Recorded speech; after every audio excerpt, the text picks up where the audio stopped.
"My dear fellow," said Sherlock Holmes as we sat on either side of the fire in his lodgings at Baker Street, "life is infinitely stranger than anything which the mind of man could invent.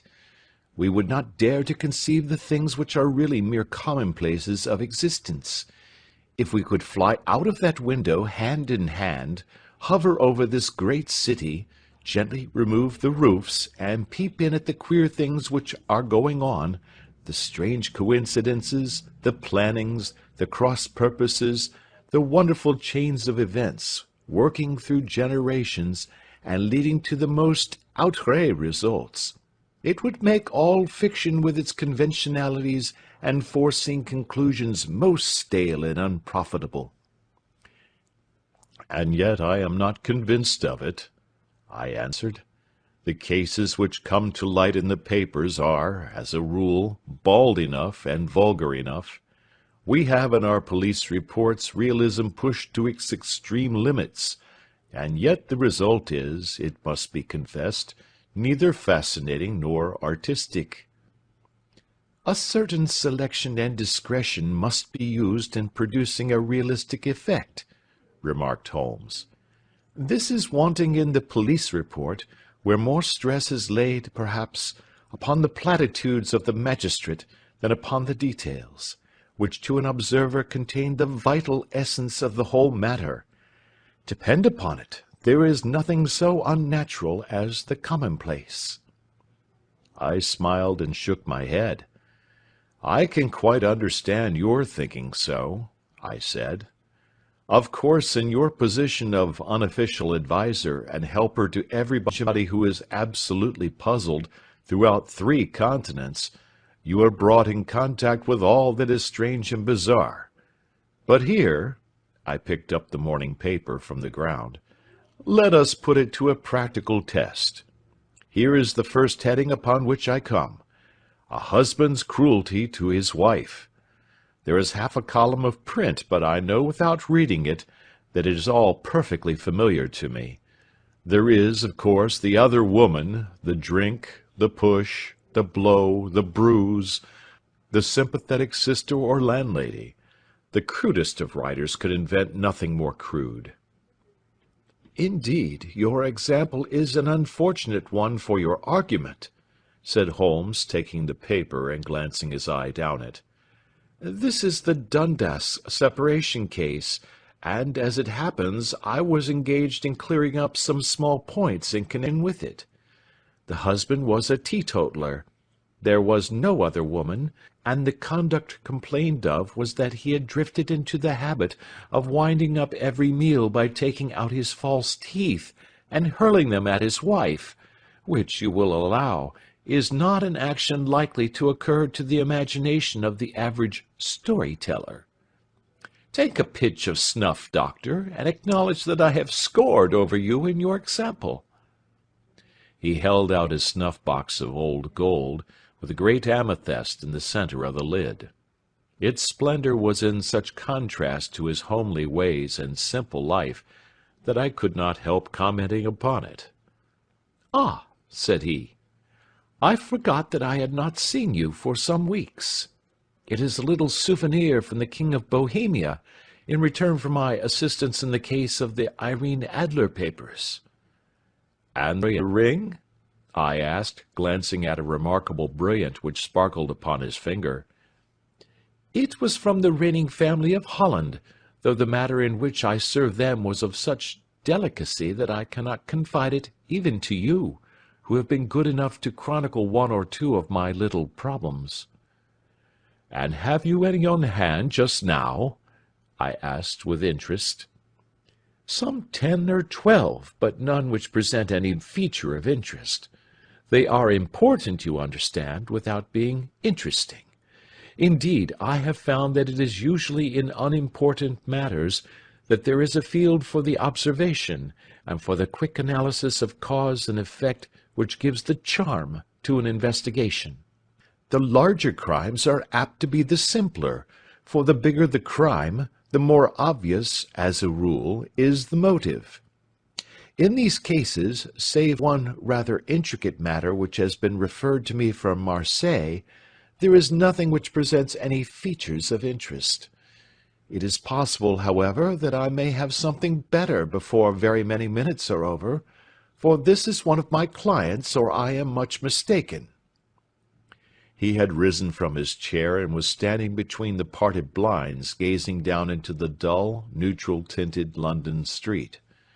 Looking over his shoulder, I saw that on the pavement opposite there stood a large woman with a heavy fur boa round her neck, and a large curling red feather in a broad-brimmed hat, which was tilted in a coquettish Duchess of Devonshire fashion over her ear. From under this great panoply she peeped up in a nervous, hesitating fashion at our windows, while her body oscillated backward and forward, and her fingers fidgeted with her glove-buttons. Suddenly, with a plunge, as of the swimmer who leaves the bank, she hurried across the road, and we heard the sharp clang of the bell. "I have seen those symptoms before," said Holmes, throwing his cigarette into the fire. "Oscillation upon the pavement always means an affaire coeur. She would like advice, but it is not sure that the matter is not too delicate for communication. And yet even here we may discriminate.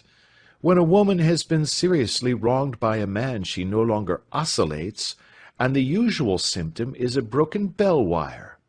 Here we may take it that there is a love matter, but that the maiden is not so much angry as perplexed or grieved.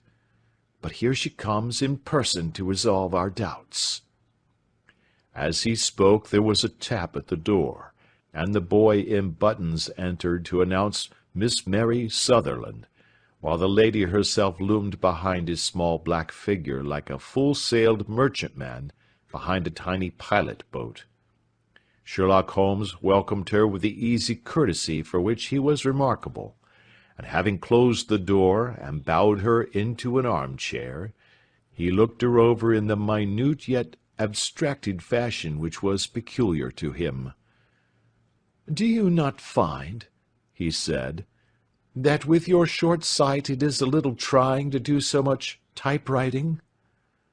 "I did at first," she answered, "but now I know where the letters are without looking." Then, suddenly realizing the full purport of his words, she gave a violent start and looked up, with fear and astonishment upon her broad, good-humoured face. "You've heard about me, Mr. Holmes," she cried. "Else how could you know all that?" "Ha! Never mind," said Holmes, laughing. "It is my business to know things. Perhaps I have trained myself to see what others overlook. If not, why should you come to consult me?" "I came to you, sir, because I heard of you from Mrs. Etheridge, whose husband you found so easy when the police and everyone had given him up for dead. Oh, Mr. Holmes, I wish you would do as much for me. I'm not rich, but still I have 100 a year in my own right, besides the little that I make by the machine, and I would give it all to know what has become of Mr. Hosmer Angel." "Why did you come away to consult me in such a hurry?" asked Sherlock Holmes, with his finger-tips together and his eyes to the ceiling. Again a startled look came over the somewhat vacuous face of Miss Mary Sutherland. "Yes, I did bang out of the house," she said, "for it made me angry to see the easy way in which Mr. Winbank, that is, my father, took it all. He would not go to the police, and he would not go to you, and so at last, as he would do nothing, and kept on saying that there was no harm done, it made me mad, and I just on with my things and came right away to you." "Your father?" said Holmes. "Your stepfather, surely, since the name is different." "Yes, my stepfather. I call him father, though it sounds funny, too, for he is only 5 years and 2 months older than myself." "And your mother is alive?" "Oh, yes, mother is alive and well. I wasn't best pleased, Mr. Holmes, when she married again so soon after father's death, and a man who was nearly 15 years younger than herself. Father was a plumber in the Tottenham Court Road, and he left a tidy business behind him, which Mother carried on with Mr. Hardy, the foreman. But when Mr. Windibank came, he made her sell the business, for he was very superior, being a traveller in wines. They got £4,700 for the goodwill and interest, which wasn't near as much as Father could have got if he had been alive. I had expected to see Sherlock Holmes impatient under this rambling and inconsequential narrative, but, on the contrary, he had listened with the greatest concentration of attention. "Your own little income," he asked, "does it come out of the business?" "Oh, no, sir. It is quite separate, and was left me by my Uncle Ned in Auckland. It is in New Zealand stock, paying 4.5%. £2,500 was the amount, but I can only touch the interest." "You interest me extremely," said Holmes, "and since you draw so large a sum as 100 a year, with what you earn into the bargain, you no doubt travel a little and indulge yourself in every way. I believe that a single lady can get on very nicely upon an income of about £60. "I could do with much less than that, Mr. Holmes, but you understand that as long as I live at home I don't wish to be a burden to them, and so they have the use of the money just while I am staying with them. Of course, that is only just for the time. Mr. Windibank draws my interest every quarter and pays it over to Mother, and I find that I can do pretty well with what I earn at typewriting. It brings me 2d. a sheet, and I can often do from 15 to 20 sheets in a day." "You have made your position very clear to me," said Holmes. "This is my friend, Dr. Watson, before whom you can speak as freely as before myself. Kindly tell us now all about your connection with Mr. Hosmer Angel." A flush stole over Miss Sutherland's face, and she picked nervously at the fringe of her jacket. "I met him first at the gasfitters' ball," she said. "They used to send Father tickets when he was alive, and then afterwards they remembered us, and sent them to Mother. Mr. Windibank did not wish us to go. He never did wish us to go anywhere. He would get quite mad if I wanted so much as to join a Sunday school treat. But this time I was set on going, and I would go, for what right had he to prevent? He said the folk were not fit for us to know, when all Father's friends were to be there, and he said that I had nothing fit to wear, when I had my purple plush that I had never so much as taken out of the drawer. At last, when nothing else would do, he went off to France upon the business of the firm, but we went, Mother and I, with Mr. Hardy, who used to be our foreman, and it was there I met Mr. Hosmer Angel." "I suppose," said Holmes, "that when Mr. Windibank came back from France, he was very annoyed at your having gone to the ball." "Oh, well, he was very good about it. He laughed, I remember, and shrugged his shoulders, and said there was no use denying anything to a woman, for she would have her way." "I see. Then at the gasfitters' ball you met, as I understand, a gentleman called Mr. Hosmer Angel." "Yes, sir. I met him that night, and he called next day to ask if we had got home all safe, and after that we met him. That is to say, Mr. Holmes, I met him twice for walks, but after that Father came back again, and Mr. Hosmer Angel could not come to the house any more." "No?" "Well, you know Father didn't like anything of the sort. He wouldn't have any visitors if he could help it, and he used to say that a woman should be happy in her own family circle. But then, as I used to say to Mother, a woman wants her own circle to begin with, and I had not got mine yet." "But how about Mr. Hosmer Angel? Did he make no attempt to see you?" "Well, Father was going off to France again in a week, and Hosmer wrote and said that it would be safer and better not to see each other until he had gone. We could write in the meantime, and he used to write every day. I took the letters in the morning, so there was no need for father to know." "Were you engaged to the gentleman at this time?" "Oh, yes, Mr. Holmes.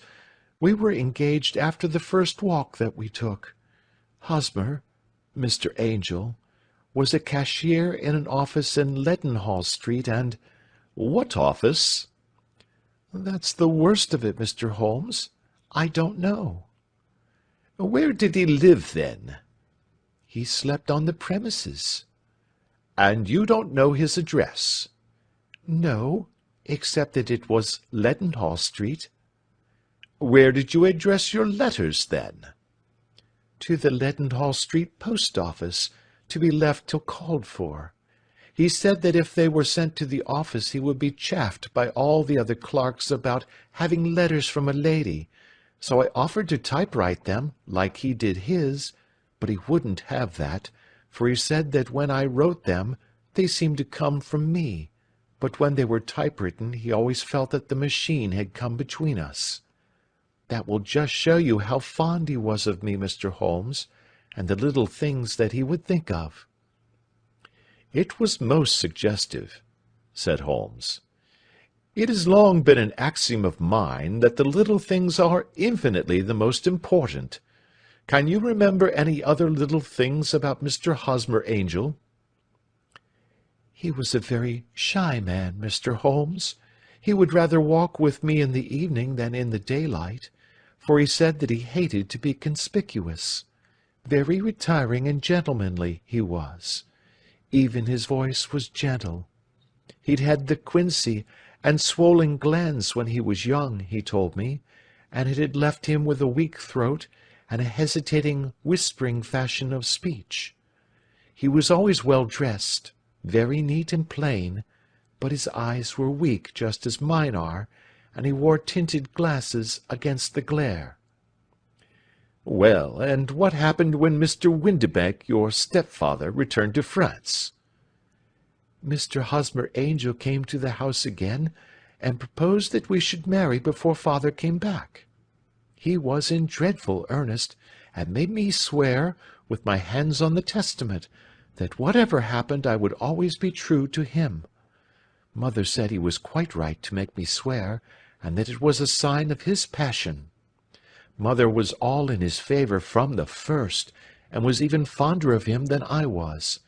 Then, when they talked of marrying within the week, I began to ask about father, but they both said never to mind about father, but just to tell him afterwards, and mother said she would make it all right with him. I didn't quite like that, Mr. Holmes. It seemed funny that I should ask his leave, as he was only a few years older than me, but I didn't want to do anything on the sly, so I wrote to father at Bordeaux, where the company has its French offices, but the letter came back to me on the very morning of the wedding." "It missed him, then?" "Yes, sir, for he had started to England just before it arrived." "Ha! That was unfortunate. Your wedding was arranged, then, for the Friday. Was it to be in church?" "Yes, sir, but very quietly. It was to be at Son Saviour's, near King's Cross, and we were to have breakfast afterwards at the St. Pancras Hotel. Hosmer came for us in a hansom, but as there were two of us, he put us both into it and stepped himself into a four-wheeler, which happened to be the only other cab in the street. We got to the church first, and when the four-wheeler drove up we waited for him to step out, but he never did, and when the cabman got down from the box and looked, there was no one there. The cabman said that he could not imagine what had become of him, for he had seen him get in with his own eyes. That was last Friday, Mr. Holmes, and I have neither seen nor heard anything since then to throw any light upon what has become of him."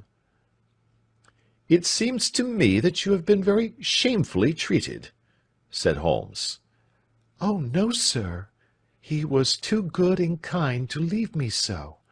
Why, all the morning he was saying to me that, whatever happened, I was to be true, and that even if something quite unforeseen occurred to separate us, I was always to remember that I was pledged to him, and that he would claim his pledge sooner or later. It seemed strange talk for a wedding morning, but what has happened since gives a meaning to it." "Most certainly it does. Your own opinion is, then, that some unforeseen catastrophe has occurred to him?" "Yes, sir. I believe that he foresaw some danger, or else he would not have talked so. And then I think that what he foresaw happened." "But you have no notion as to what it could have been?" "None." "One more question. How did your mother take the matter?" "She was angry, and said that I was never to speak of the matter again." "And your father? Did you tell him?" "Yes, and he seemed to think, with me, that something had happened, and that I should hear of Hosmer again. As he said, what interest could anyone have in bringing me to the doors of the church, and then leaving me? Now, if he had borrowed my money, or if he had married me and got my money settled on him, there might be some reason, but Hosmer was very independent about money, and never would look at a shilling of mine. And yet, what could have happened? And why could he not write? Oh, it drives me half mad to think of it, and I can't sleep a wink at night." She pulled a little handkerchief out of her muff, and began to sob heavily into it. "I shall glance into the case for you," said Holmes, rising, "and I have no doubt that we shall reach some definite result. Let the weight of the matter rest upon me now, and do not let your mind dwell upon it further. Above all, try to let Mr. Hosmer Angel vanish from your memory, as he has done from your life." "Then you don't think I'll see him again?" "I fear not." "Then what has happened to him?" "You will leave that question in my hands. I should like an accurate description of him, and any letters of his which you can spare." "I advertised for him in last Saturday's Chronicle," said she. "Here is the slip, and here are 4 letters from him." "Thank you. And your address?" "Number 31 Lion Place, Camberwell." "Mr. Angel's address you never had, I understand. Where is your father's place of business?" "He travels for Westhouse and Marbank, the great claret importers of Fenchurch Street." "Thank you. You have made your statement very clearly. You will leave the papers here, and remember the advice which I have given you. Let the whole incident be a sealed book, and do not allow it to affect your life." "You are very kind, Mr. Holmes, but I cannot do that. I shall be true to Hosmer. He shall find me ready when he comes back." For all the preposterous hat and the vacuous face, there was something noble in the simple faith of our visitor which compelled our respect. She laid her little bundle of papers upon the table and went her way, with a promise to come again whenever she might be summoned. Sherlock Holmes sat silent for a few minutes with his finger-tips still pressed together, his legs stretched out in front of him, and his gaze directed upward to the ceiling.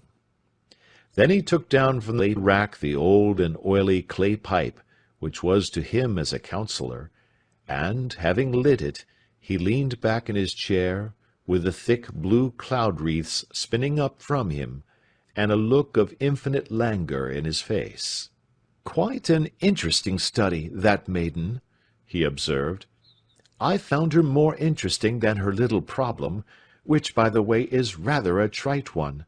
You will find parallel cases, if you consult my index, in Andover in '77, and there was something of the sort at The Hague last year. Old as is the idea, however, there were 1 or 2 details which were new to me, but the maiden herself was most instructive."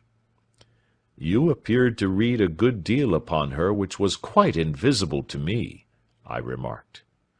Not invisible, but unnoticed, Watson. You did not know where to look, and so you missed all that was important. I can never bring you to realize the importance of sleeves, the suggestiveness of thumbnails, or the great issues that may hang from a bootlace. Now, what did you gather from that woman's appearance? Describe it. Well, she had a slate-colored, broad-brimmed straw hat, with a feather of a brickish red. Her jacket was black, with black beads sewn upon it, and a fringe of little black jet ornaments. Her dress was brown, rather darker than coffee color, with a little purple plush at the neck and sleeves. Her gloves were grayish and were worn through at the right forefinger. Her boots I didn't observe. She had small, round, hanging gold earrings, and a general air of being fairly well-to-do in a vulgar, comfortable, easy-going way. Sherlock Holmes clapped his hands softly together and chuckled. "'Pon my word, Watson, you are coming along wonderfully. You have really done very well indeed. It is true that you have missed everything of importance, but you have hit upon the method, and you have a quick eye for color. Never trust to general impressions, my boy, but concentrate yourself upon details. My first glance is always at a woman's sleeve. In a man it is perhaps better first to take the knee of the trouser. As you observe, this woman had plush upon her sleeves, which is a most useful material for showing traces. The double line a little above the wrist, where the typewriter presses against the table, was beautifully defined. The sewing machine, of the hand type, leaves a similar mark, but only on the left arm, and on the side of it farthest from the thumb, instead of being right across the broadest part, as this was. I then glanced at her face, and, observing the dint of a pince-nez at either side of her nose, I ventured to remark upon short sight in typewriting, which seemed to surprise her. It surprised me. But surely it was obvious. I was then much surprised and interested on glancing down to observe that, though the boots which she was wearing were not unlike each other, they were really odd ones, the one having a slightly decorated toe-cap, and the other a plain one. One was buttoned only in the 2 lower buttons out of 5, and the other at the 1st, 3rd, and 5th. Now, when you see that a young lady, otherwise neatly dressed, has come away from home with odd boots, half-buttoned, it is no great deduction to say that she came away in a hurry. "And what else?" I asked, keenly interested, as I always was, by my friend's incisive reasoning. I noted in passing that she had written a note before leaving home, but after being fully dressed. You observed that her right glove was torn at the forefinger, but you did not apparently see that both glove and finger were stained with violet ink. She had written in a hurry and dipped her pen too deep. It must have been this morning, or the mark would not remain clear upon the finger. All this is amusing, though rather elementary, but I must go back to business, Watson. Would you mind reading me the advertised description of Mr. Hosmer Angel? I held the little printed slip to the light. "Missing," it said, "on the morning of the 14th, a gentleman named Hosmer Angel, about 5 feet 7 inches in height, strongly built, sallow complexion, black hair, a little bald in the centre, bushy black side whiskers and moustache, tinted glasses, slight infirmity of speech, was dressed when last seen in black frock-coat faced with silk, black waistcoat, gold Albert chain, and grey Harris tweed trousers with brown gaiters over elastic-sided boots, known to have been employed in an office in Leadenhall Street. Anybody bringing—" "That will do," said Holmes. "As to the letters," he continued, glancing over them, "they are very commonplace. Absolutely no clue in them to Mr. Angel, save that he quotes Balzac once. There is one remarkable point, however, which will no doubt strike you." "They are typewritten," I remarked. "Not only that, but the signature is typewritten. Look at the neat little Hosmer Angel at the bottom. There is a date, you see, but no superscription except Leadenhall Street, which is rather vague. The point about the signature is very suggestive. In fact, we may call it conclusive." "Of what?" "My dear fellow, is it possible you do not see how strongly it bears upon the case?" "I cannot say that I do, unless it were that he wished to be able to deny his signature if an action for breach of promise were instituted." "No, that was not the point. However, I shall write 2 letters, which should settle the matter.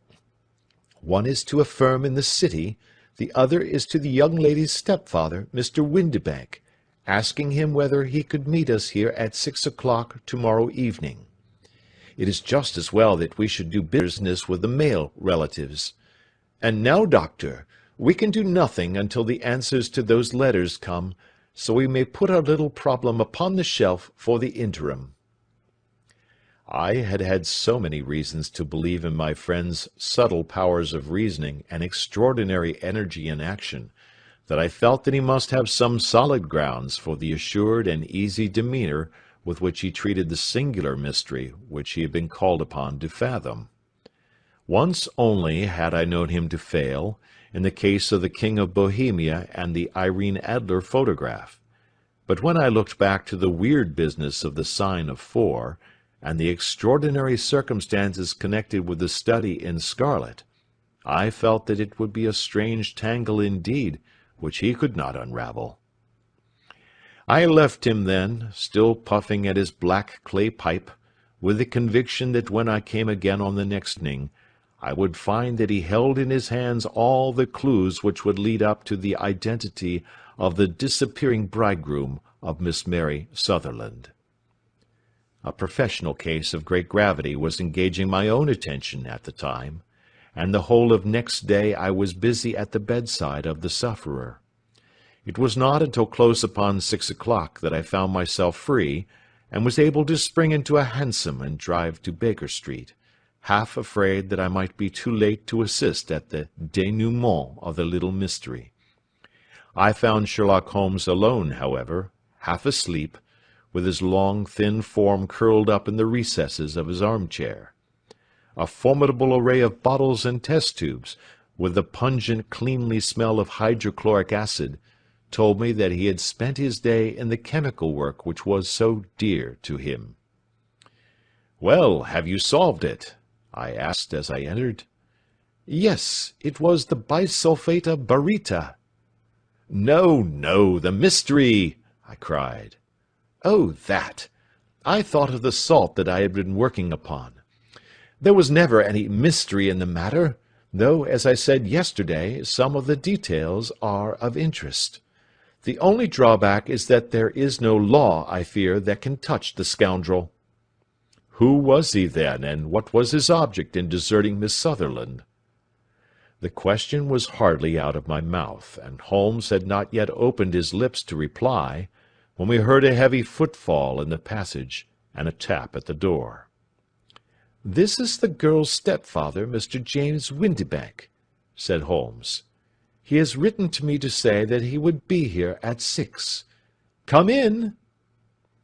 The man who entered was a sturdy, middle-sized fellow, some 30 years of age, clean-shaven and sallow-skinned, with a bland, insinuating manner, and a pair of wonderfully sharp and penetrating grey eyes. He shot a questioning glance at each of us, placed his shiny top-hat upon the sideboard, and with a slight bow sidled down into the nearest chair. "Good evening, Mr. James Windibank," said Holmes. "I think that this typewritten letter is from you, in which you have made an appointment with me for 6 o'clock?" "Yes, sir. I am afraid that I am a little late, but I am not quite my own master, you know.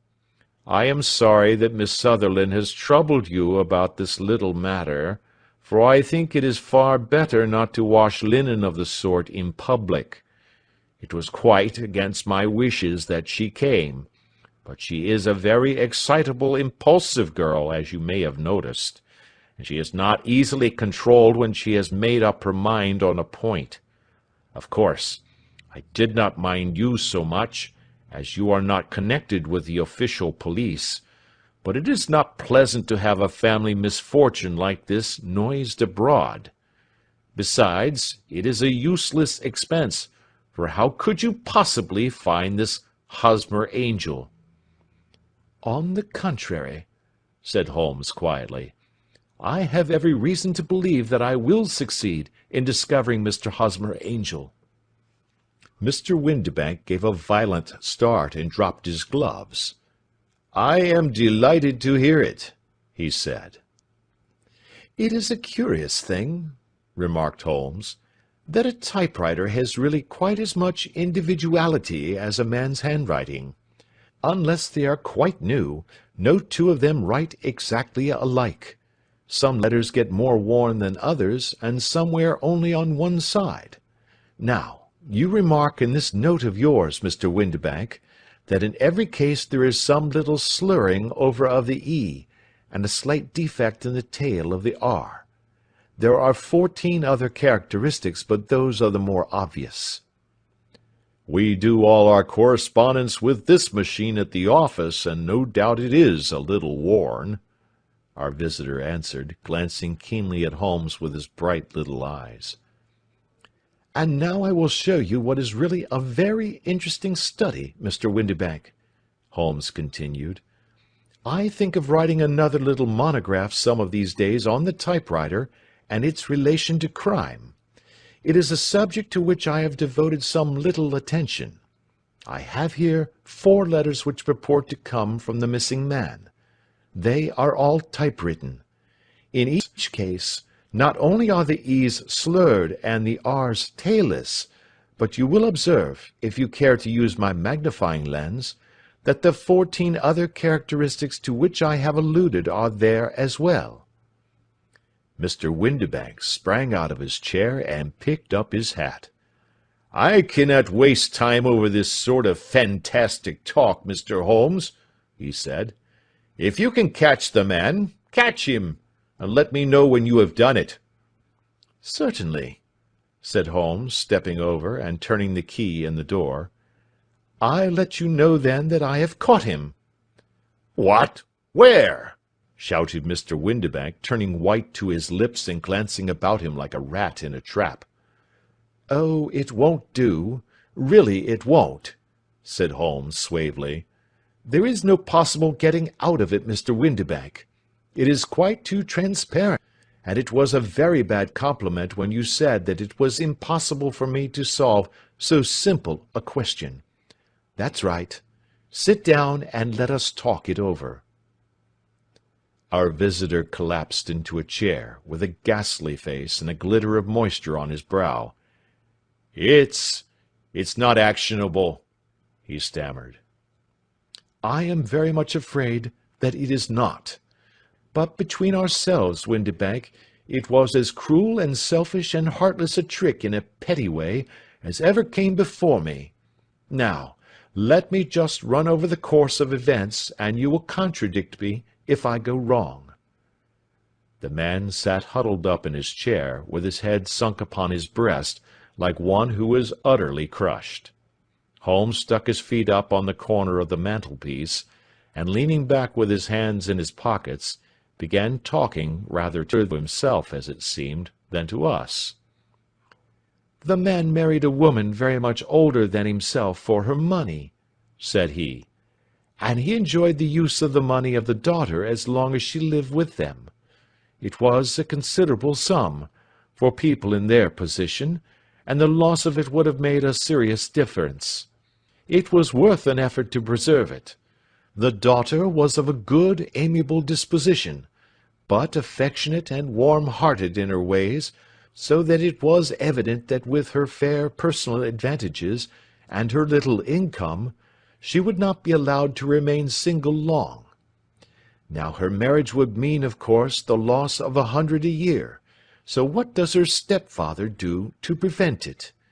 He takes the obvious course of keeping her at home and forbidding her to seek the company of people of her own age. But soon he found that that would not answer forever. She became restive, insisted upon her rights, and finally announced her positive intention of going to a certain ball. What does her clever stepfather do then? He conceives an idea more creditable to his head than to his heart.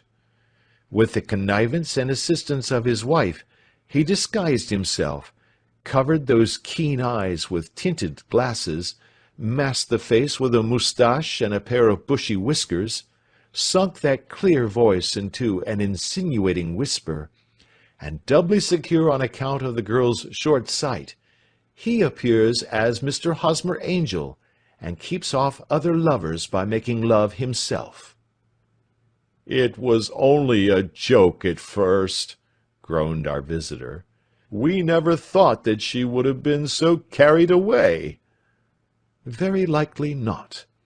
However that may be, the young lady was very decidedly carried away, and having quite made up her mind that her stepfather was in France, the suspicion of treachery never for an instant entered her mind. She was flattered by the gentleman's attentions, and the effect was increased by the loudly expressed admiration of her mother. Then Mr. Angel began to call, for it was obvious that the matter should be pushed as far as it would go, if a real effect were to be produced. There were meetings, and an engagement, which would finally secure the girl's affections from turning towards any one else. But the deception could not be kept up forever. These pretended journeys to France were rather cumbrous. The thing to do was clearly to bring the business to an end in such a dramatic manner that it would leave a permanent impression upon the young lady's mind, and prevent her from looking upon any other suitor for some time to come. Hence those vows of fidelity exacted upon a testament, and hence also the allusions to a possibility of something happening on the very morning of the wedding. James Windibank wished Miss Sutherland to be so bound to Hosmer Angel, and so uncertain as to his fate, that for 10 years to come, at any rate, she would not listen to another man. As far as the church door he brought her, and then, as he could go no farther, he conveniently vanished away by the old trick of stepping in at one door of a four-wheeler, and out at the other. I think that was the chain of events, Mr. Windibank." Our visitor had recovered something of his assurance while Holmes had been talking, and he rose from his chair now with a cold sneer upon his pale face. "It may be so, or it may not, Mr. Holmes," said he. "But if you are so very sharp, you ought to be sharp enough to know that it is you who are breaking the law now, and not me.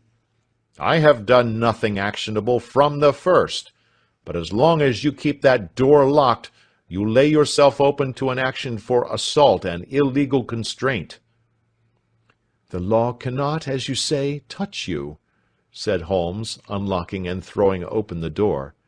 "Yet there never was a man who deserved punishment more. If the young lady has a brother or a friend, he ought to lay a whip across your shoulders. By Jove!"